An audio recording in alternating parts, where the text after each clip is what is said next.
What is up, world? It's Baker Man Brad here, and I've got a first look of Unreal Tournament for you, in pre-alpha, mind you.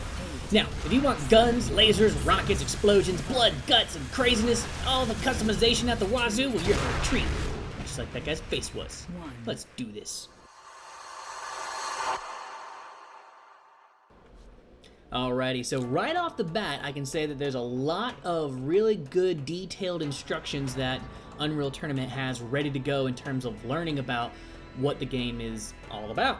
We'll touch base on that in a little bit, but just the layout of everything is real clean, real nice. It's kind of easy to find, except for the customization. No, not that one.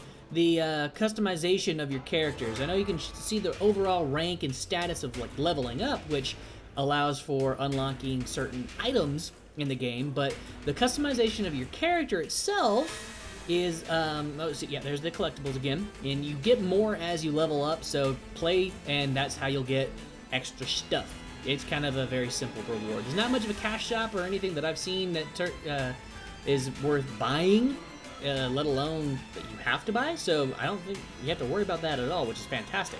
Now, you do get stars and spooky ghosts for challenges, since it's the spirit of Halloween and all. And there's a lot of maps out there right now, a lot of different styles, and all of this that I'm showing you right here is actually offline. So, wrong one again.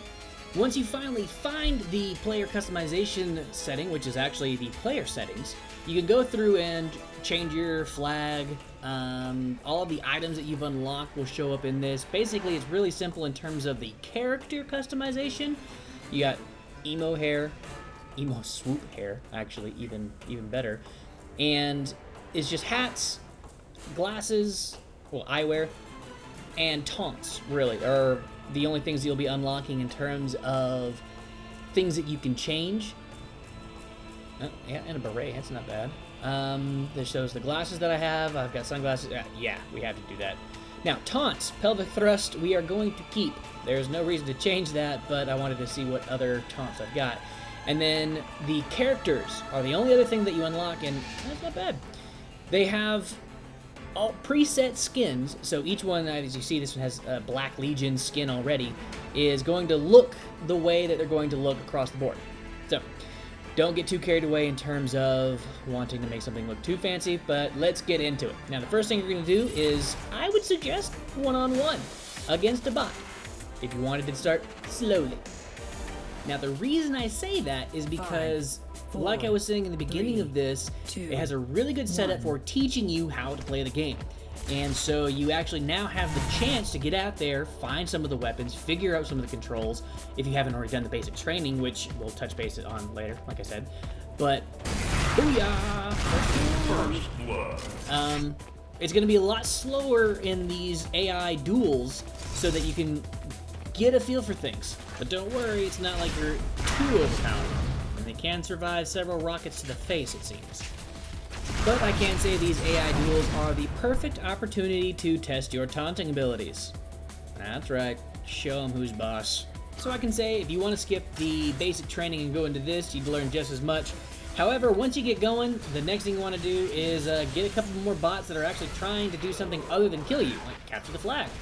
Which is actually just really good target practice for if you have people quit shooting things in front of you, for your sniper rifle. Which, granted, in the overall scheme of things, the sniper rifle is really only that useful in... now remember, the AIs, like I said, are actually relatively good in terms of the offline mode, so don't feel like it's going to be a lost cause by playing any of these. You actually still get a good fight.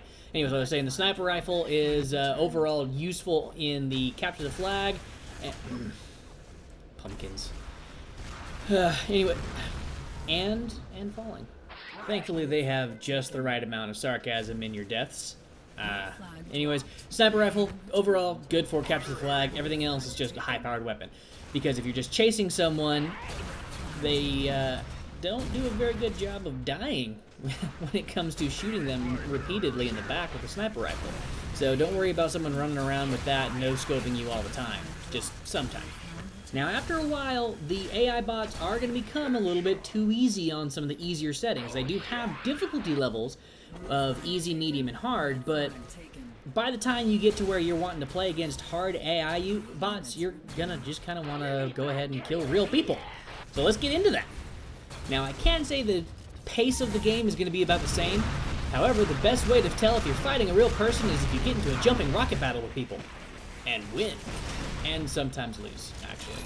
So to be prepared to kill a lot and die a lot.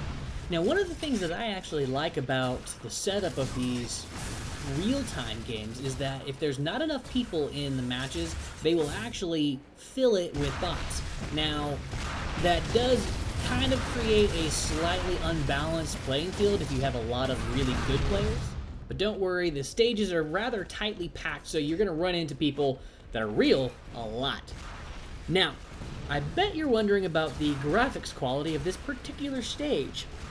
And all I have to say about that is, remember, pre-alpha. But the second thing I have to say about that is, actually, Unreal Engine 4, Unreal Tournament, and Epic Games have all kind of partnered together to create a more developer-friendly community.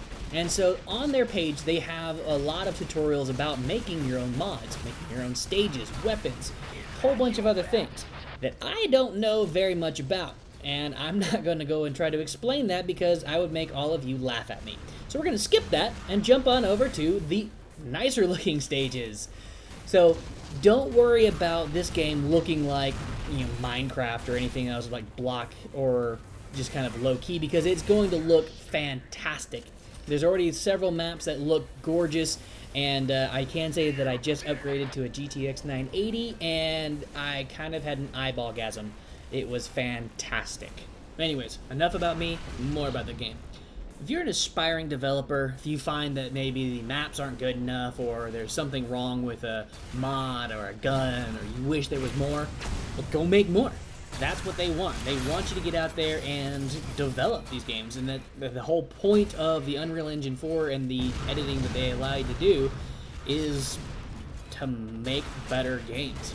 So, instead of saying, oh man, no, the graphics are horrible, how about saying, I can see I can make something fantastic and awesome out of this very simple placeholder that they have in position so that I can play this game and then learn how to make it better. Which I kind of wish there was a way to get rid of these jump duels, because I don't always win. Anyways, it's finally time to talk about how they've got the game set up to teach you about the game itself. The basic training that we saw at the very, very beginning is actually really, really detailed. They have really good mechanics to actually show you all of those cool little wall jumps, wall dashes, wall runs, and pretty much anything else that you can think of that you can do in the game, except for sprint, which honestly was kind of weird to me because I either missed that or you can't, because you can dash and jump and dodge all over the place. So the controls are very simple, but you get to actually learn it, which sometimes when you get into these fast twitch games, you don't really know, oh, this gun that I picked up can do 2 different things, which most of them actually do have an alternate fire. So if you're going through and you look at the weapons training one, just go and grab a bunch of guns and kill everybody, see how it looks whenever you use the alternate fire, or if you use a laser or plasma blaster or anything. But just know that once you finally get down to the end and you pick up the Redeemer, yeah, this right there, it's not kidding. You do not want to be near this thing when it goes off. And by near, it means a half mile away, it seems. Anyways, there's a lot of really powerful weapons, and it gets to show you about everything in there. And the coolest thing about the Redeemer that I saw, which was kind of the coolest gun in general, is it's rocket controlled. That's right. But after you kill everything, it turns into a scene from Star Wars. Yeah, I went there. Anyways, that's about it for the game. There's a lot more that's going to be coming down the pipelines because, like I said, it is pre-alpha. So get out there, help develop the game. You can sign up for it right now. I mean, it's ready to go. So if you have any other questions about it, feel free to take a look at the profile page on MMOHuts.com. If you haven't already, hit that subscribe button. If you like the video, hit the like button. And if you like to taunt people and dance around, well, I think you and I will be good friends. This is Bakerman Brad. Get back to gaming.